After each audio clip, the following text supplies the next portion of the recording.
Hey, look at this. We're at Damerals again because they're really good to us. They give us loads of bikes to look at. They also do Suzuki's, Yamahas, Hondas, and all sorts of other little stuff that's second hand. But today, this is what I'm reviewing. The Honda CRF250L. Two versions of this. There's a rally version. The rally version has a bigger tank and a screen you can put on. But this is, I suppose this is the bike of choice for people who go off-roading and trail riding and things like that. If you wanted to do the tech, this would be a pretty cool bike. So it's, I think, it's just under an 8-litre tank. I'm not sure how many horsepower it is. It's not much. Toby will work out all that.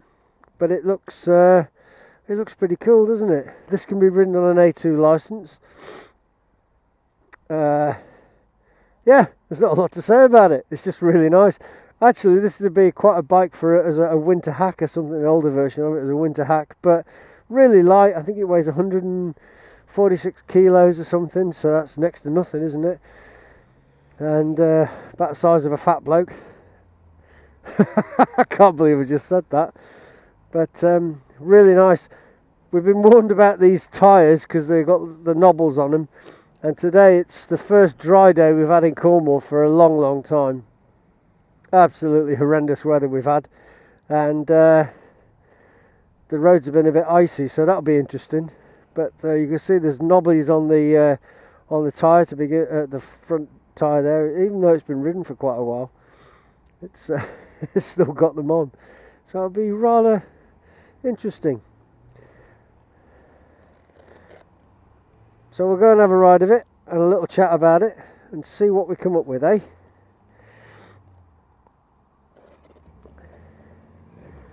I'll just give it a start.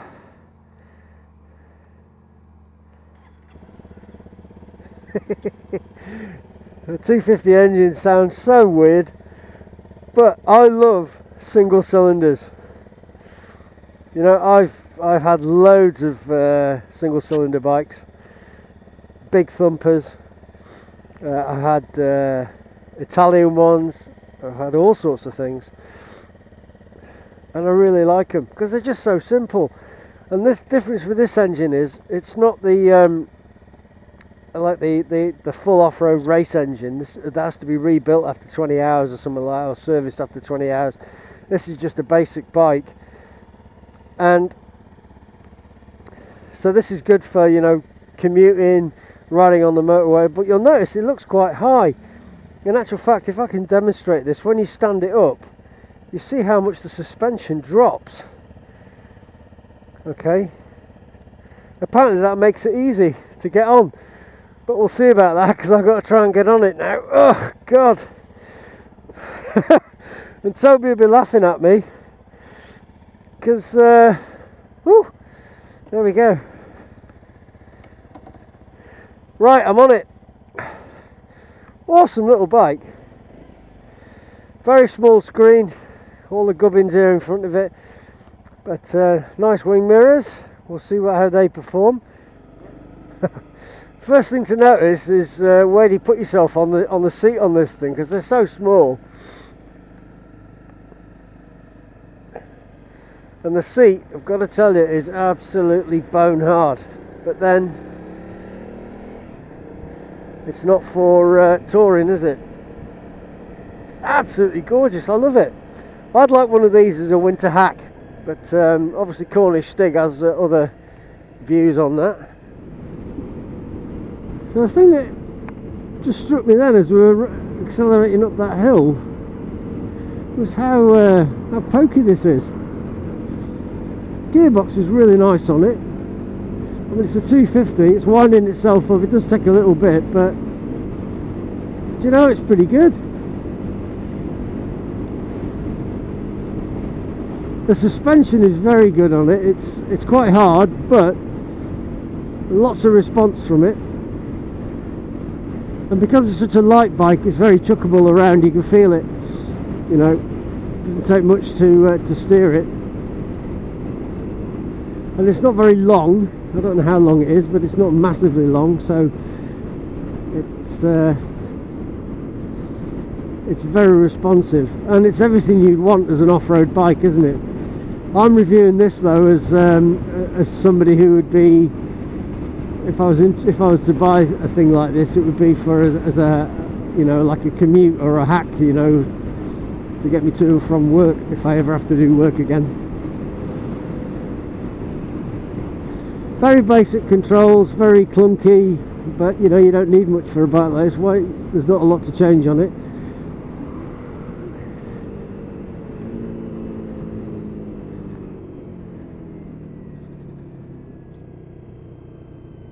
And because it's so small, it turns in really sharp. So for people who are looking at buying a brand new bike, you know, just recently passed your test and you can only ride it on the A2 license. Oh, Muppet, keep pressing the horn. This is a nice first bike for a lot of people. It's obviously not a 125. Good pickup, good speed. I'm saying the seat was, when I first got on it, the seat was bone hard, and it is hard, but it's actually quite comfortable. And the thing about these sorts of bikes is they're good for hooning around on, aren't they? You know, we got quite a slippy, wet road today. I'm saying slippy because we've had quite a bit of frost this morning.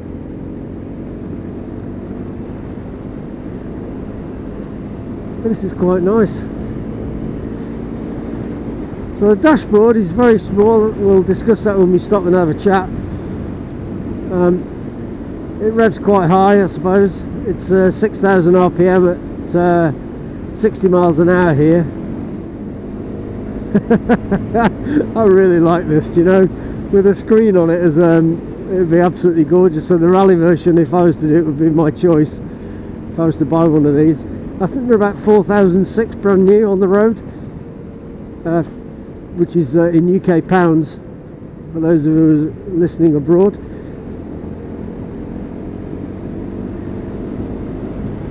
Listening, what are you talking about in Muppet? Watching from abroad. And you know, it ticks all the basic boxes.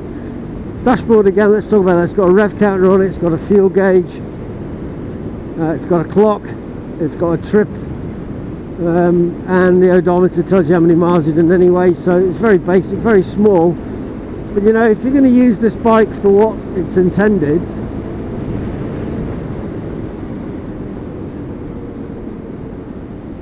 this is ideal. You don't need big stuff. It doesn't have bark busters on it or any kind of hand protection, so if you're going to take this off-road, you know, green laning or something, you'd probably have to fit those. And also, you know, probably you'd need them for wind protection or, you know, cold protection, like today is a chippy old day.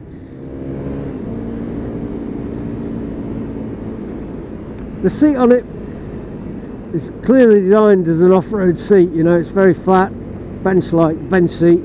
It's hard to find where you actually want to sit, but the sitting position on it is good. Knees are about 90 degrees. It's a comfortable position actually. The arms are nice and relaxed. The handlebar, because it's an off-road bike, is quite wide. Upright position. Mirrors are good, which is something that it seems like most manufacturers seem to miss out on, isn't it? You know, how many times do you get these garbage mirrors, you can't see anything? I can just see a bit of my shoulder, but if I took a bit of time, I suppose I'll be able to organise it better. I see what Mark at Damrells was telling us, you know, with these tyres, they're knobbly tyres. If you were to put a set of road orientated tyres on here, they'd be absolutely amazing. It's got to take it a bit steady. I'm only taking it steady because in the shadowy bits where the sun's been up, it's quite early in the morning still, and it is cold. There might be a little bit of ice lying around there, so, and obviously down in Cornwall where we are, you can see there's loads of mud on the road because the farmers are out picking up potatoes and the veg and everything. So do I like this bike? Yeah, I do. Is it making me smile? Yeah, it is. Would I buy one? Oh yeah, please Cornish Stig, can I have one? Just an interesting observation as you came there down through this place. This is called Grandpound Road, the little village we're driving through. And because this bike is quite small, it doesn't have an imposing road presence, obviously. And the car that was coming up towards us really didn't want to stop. Even though I had the right of way there, it's quite annoying sometimes how people treat motorcycles with such scant regard, and we don't do ourselves favours in many ways. So just as an interest there, we've come off this bit here now where they're laying the tarmac, and you know, if you're on many other bikes, you'd be bouncing around all over the place now. This is just... I'm watching Toby getting further behind me. But this is just a really a nice ride. It takes all this into its stride. The suspension's working well. It's very comfortable actually. Good riding position. Very little wind from it actually. You know, sometimes you ride on these Street Fighter type bikes where you seem to be thrust up against the tank and your legs are splayed out and all that kind of stuff. Well, this is, you know, it's a more upright position because you sat further back, I suppose, from the actual screen itself. You're not getting any wind, and I've got a peaked helmet on, my K-Berg Tormax helmet, and there's no wind at all. So it's actually quite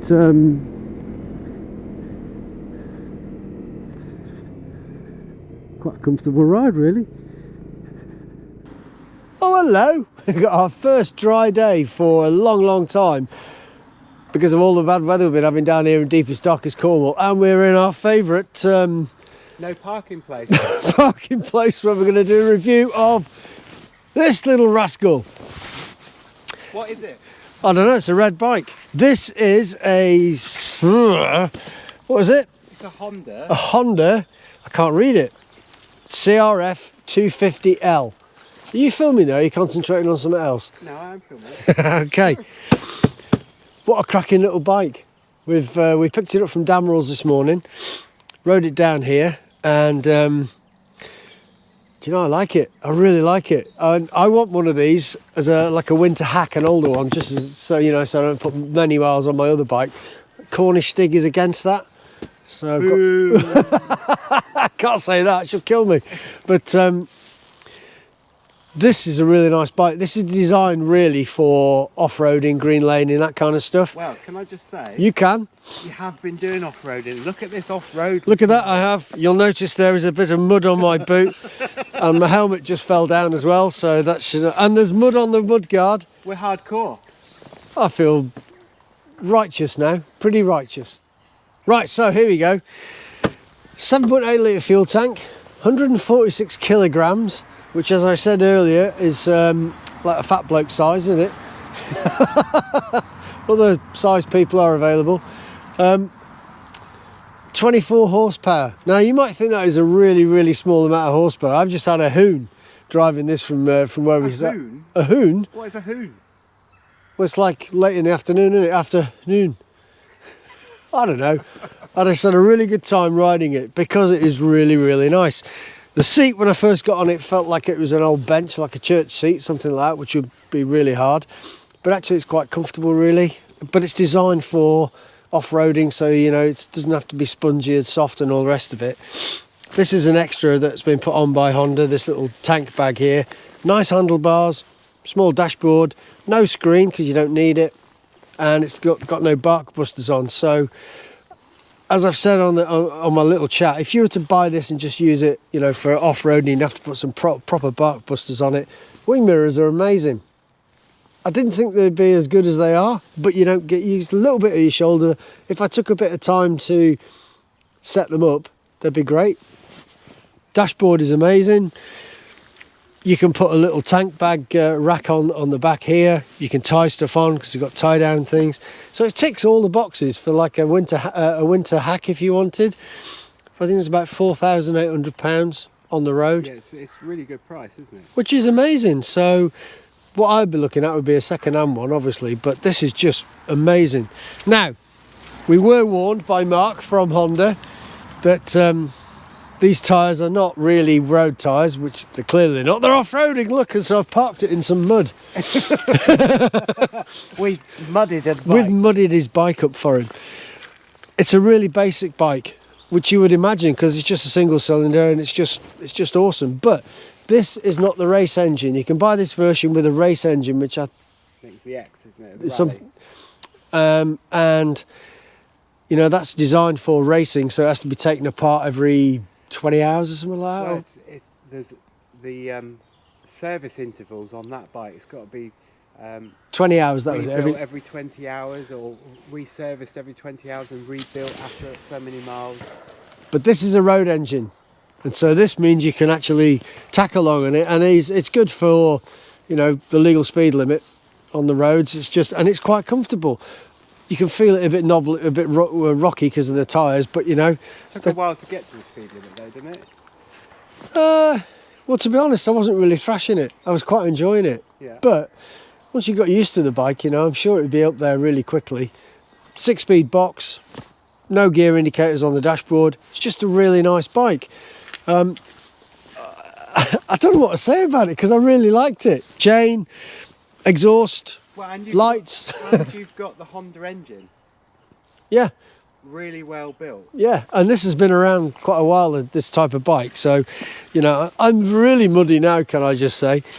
So let's talk about the dashboard on it, which is here. Where? Here at the front, where you'd expect it to be. You've got cables go over the top. It's very basic. There's a rev counter, there's a fuel gauge, there's a trip, an odometer, a clock and a speed. No gear indicator. You can switch the ABS off on this using this button here, and there's some basic buttons you can use to zero everything and set them up. That's all you need. That's all you need. What is this thing? This thing here is little. It's not standard. It's been put on because in here the guys at Damerals do that, and you have your map. And you have a map, okay? And if you're riding along the road, you can have it that way. If you're riding along like that, you can have it that way, so it flicks up in your face. If you're green laning, but you know, so that's really nice. Apparently, I'll put that in there. For some people, that might be really handy because we would use our bikes for touring. Yep. And that wouldn't suit us because there's not enough information on there. But for people that are green laning or want just that little bit of information of where they need to turn, it might be, I don't know, they might be doing an off-road ride with other people and they just need turn right at so-and-so. Yep. You know, that's perfect. Ideal. So, like we said, lockable fuel tank. I like the way that they've got a cover over it as well. That's nice, isn't it? Yeah. Thought about that. They've thought about that. 7.8 litres, so it's really small, but it'll do about 140 miles, I think he said. Yeah. I remembered that, didn't I? Miles to the gallon or something. So amazing. So, you know, again, as a commuter bike, it's ideal. Basic Honda configuration. It's got lights on and off. The main beam, but it hasn't got a flash, so you just have to use that. Indicators, horn, won't go there again, and the hazards, and that's it really. What are the lights like on it? The lights are like that. So they're bulbs, but they do everything they need to do. They don't need to anything. And I guess for a bike like this that kind of is aimed at everybody really. Well, you can do it on an A2. You can use this on an A2 license. You can, but the bulbs. Thinking about it, if you had LEDs and you were taking it off road and you smashed them, that's quite costly. So for this bike, having bulbs is really quite cost effective. It is, yeah. What's it sound like? It sounds like a sewing machine, but I'll start it.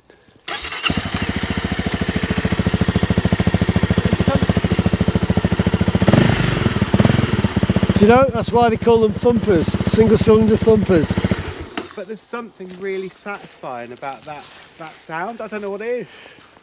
I've had loads and loads of trail type bikes, single cylinders. I've had big ones, you know, I've had 650s, I've had all sorts, you know, and I just love the sound of them.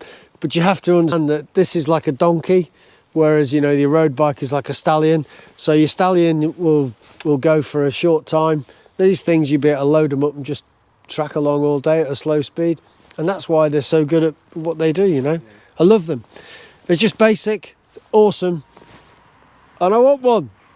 Please, Stig. I'm pleading. So, if you like this video, give us a big thumbs up, and Toby will do that subscribe button thing, and we'll see you soon.